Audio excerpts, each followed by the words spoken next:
So this is the condemned cell. The prisoner was brought down here. This is where he would spend the final days, weeks, minutes in the run up to the execution. So it's a lot bigger than the other cells in the wing. It's actually 2 joined together. That was because he was never here on his own. So there were 2 officers with him at all times. They made sure that he kept his presence of mind and they kept him occupied. You know, they talked to him, they played board games with him.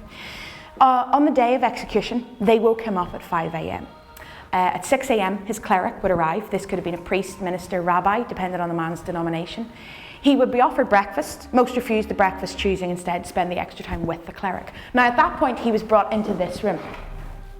This was a very familiar room to him. This was his bathroom. It meant that he could be brought to the toilet without being removed from his cell. On the day of execution, this became known as the pinioning room. So the prisoner was brought in here. A belt was taken from this cupboard and buckled tightly around his waist. It had arm straps, so his arms could be cuffed tightly by his sides. This was to prevent him fighting back in any way. His shirt collar would be open and his neck exposed, so at this point it's getting very real. The prisoner is expecting to be led out of his cell down to the hanging cell. It's moments away. Now, none of the prisoners in this prison knew exactly where the hanging cell was. They thought it was probably in D wing because that was where the previous executions had taken place, but none of them knew for sure, and you can imagine the administration liked the air of mystery that surrounded the whole process. Instead, the prisoner was spun around to face this cupboard, thrown back, and this door was opened.